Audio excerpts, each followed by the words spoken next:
What can I do for you, Captain? All systems are operating within acceptable parameters. I am prepared to bring the Unreliable into low-altitude orbit. This should prove an adequate test of our flight capabilities.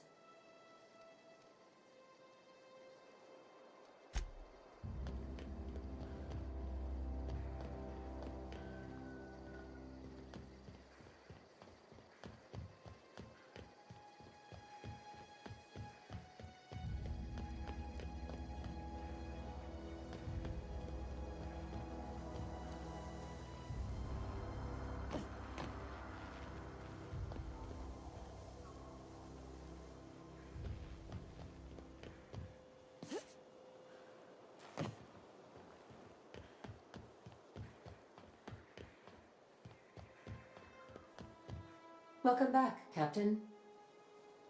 Also,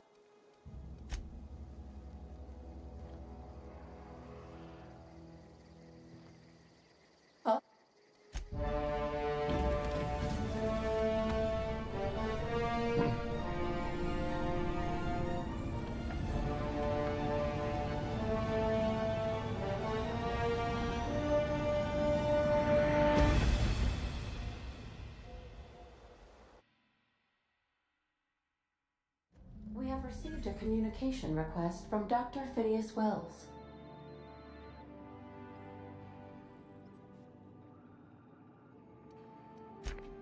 Ah, there you are, hale and hearty, and captain of your own ship.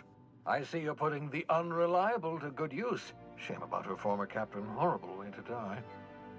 How are you feeling, by the way? I lost track of you in that cave back there. Experiencing any, unnatural drippage? Perfectly normal side effect of thawing, I assure you.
Oh, that, yes, that's probably permanent.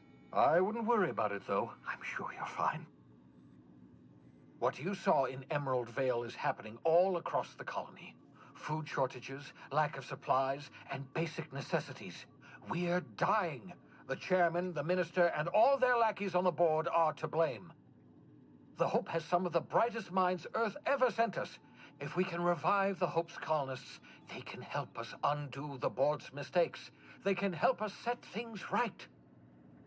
You need to get to Stellar Bay on Monarch. I have contacts there. They'll help me, help us, find the chemicals to revive your fellow colonists. Gladys Culkelly, lovely woman, runs a cozy little black marketing outfit on the Groundbreaker. She can get you a nav key to land on Stellar Bay.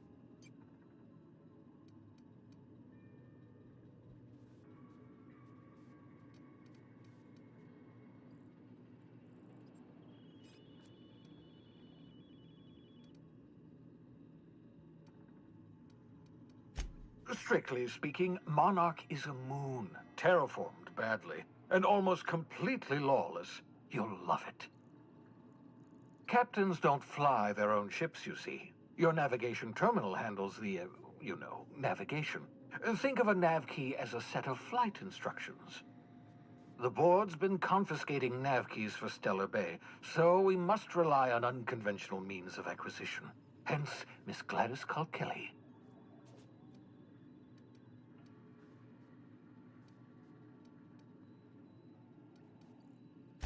In theory, I suppose you could land your ship in Cascadia, and in theory, I suppose you might survive the experience.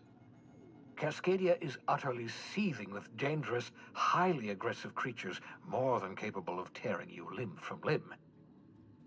You'd have to be a lunatic to land in Cascadia, and I'm reasonably certain I tested your brain for incipient signs of insanity.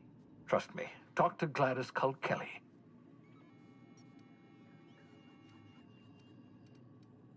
Excellent. I'll send her a wireless. Let her know you're coming.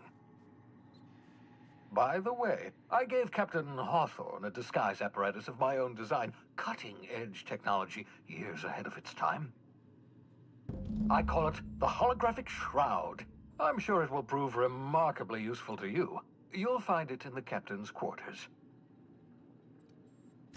Excellent. I'll contact you once you've found a way to get to Stellar Bay. If you have any questions, come see me in my lab. And remember, don't trust the board. They'll try to win you over with promises of wealth and power, but it's a lie.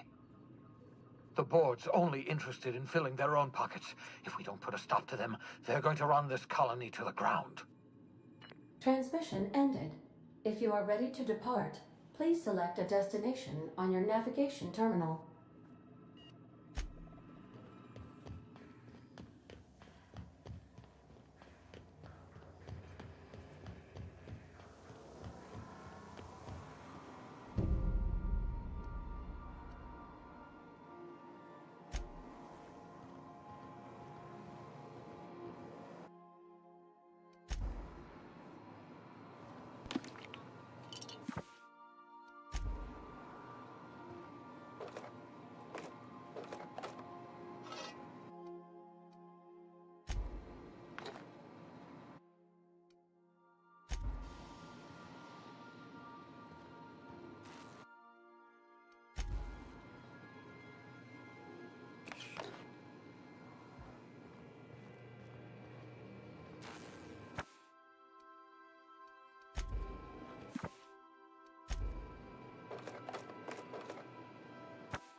I could spend hours reflecting on the secret workings of the universe. Little else in this colony offers such a relaxing pastime. So, tell me what's on your mind. I excel at confessional listening. Nothing too out of the ordinary. Just your run-of-the-mill vicar with a violently enthusiastic disposition.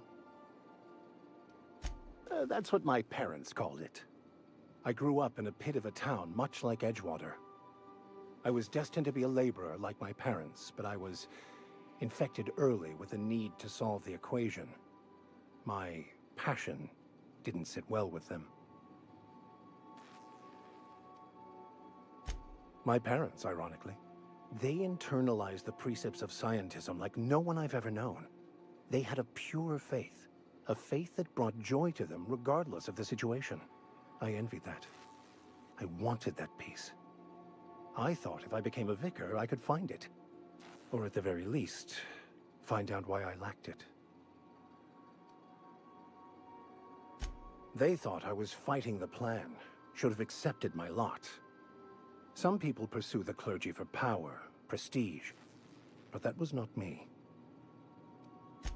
The simple version is this. The force which we call the Grand Architect created the universal equation that underlies and defines everything in the universe. Everything flows from the equation, or in layman's terms, the grand plan. Is the Grand Architect a consciousness? A natural force? Did it create the equation on purpose? The answers to these questions don't really matter. The equation, the plan, is all that matters. Contentment is found by accepting one's role in the plan.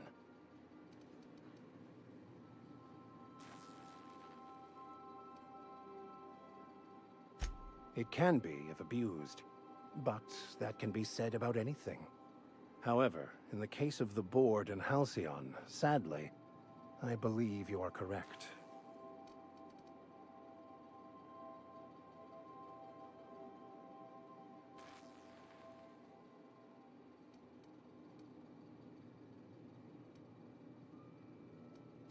I've been thinking on that.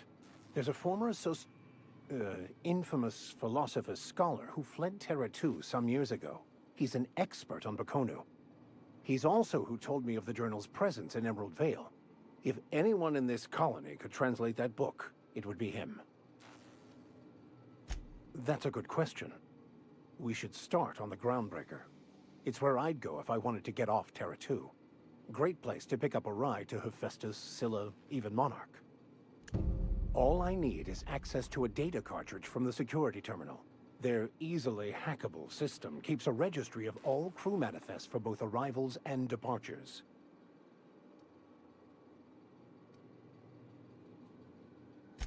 Before I transferred to Edgewater, I had a wealth of time to develop certain, secular skills during my years serving a particular penitentiary flock.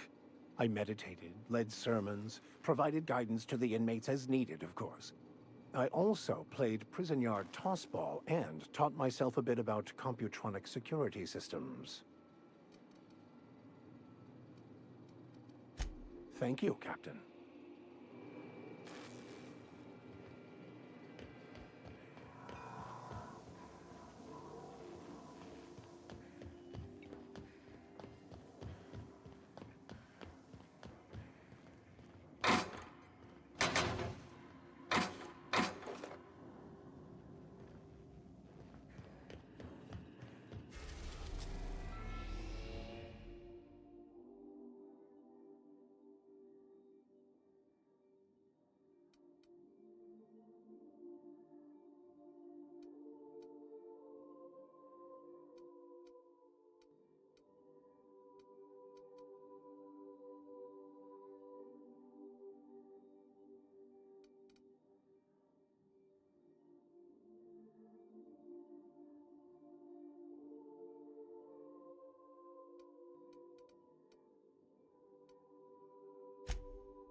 We have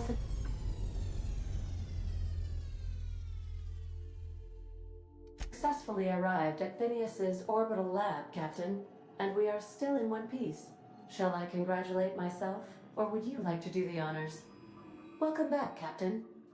How can I... The unit is a cleaning SAM.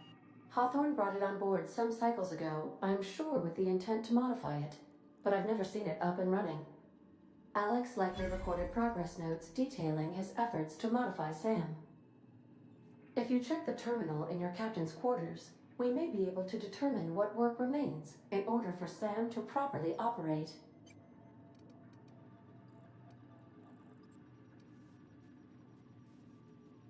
What part of the colony would you like to discuss?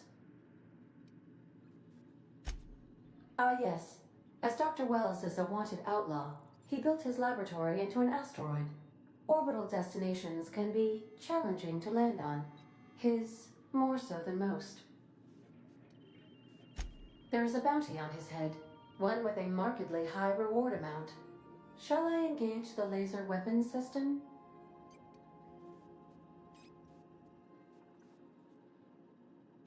I shall happily comply with your order, just as soon as we have a laser weapons system. The outlaw scientist known as Dr. Phineas V. Wells has taken a measure of precautions to make the lab undetectable to those hunting him. Even knowing the location, my systems resist my orders to go where I instruct them. Of course. What part of the We're cleared to dock with the Groundbreaker if that's your desired destination. If we're going there, please be sure all docking forms have been filed in triplicate and fees have been paid. The Mardettes take their docking laws quite seriously.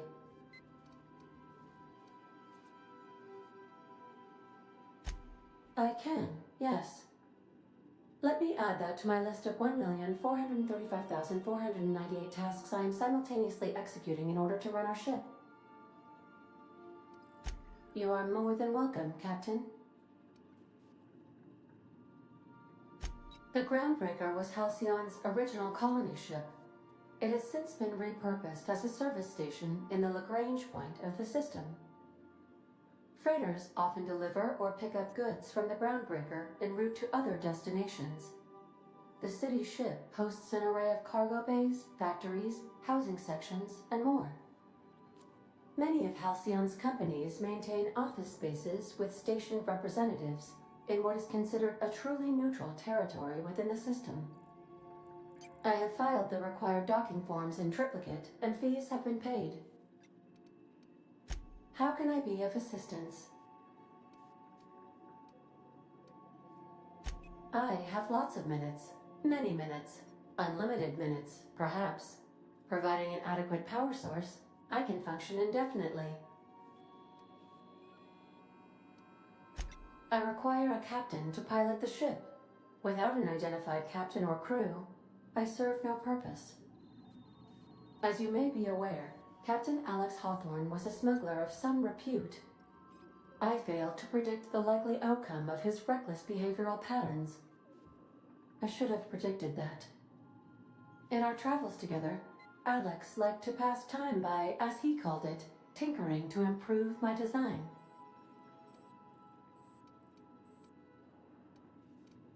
If you mean, was Captain Hawthorne my first?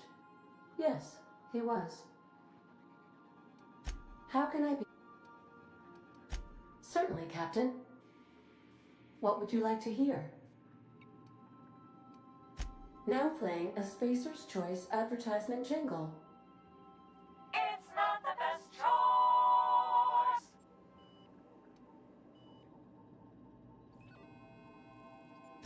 Everyone in Halcyon is contractually obligated to label this or another board-certified jingle their favorite song. I used to hate math, but then I realized decimals have a point. As you wish, Captain. Goodbye.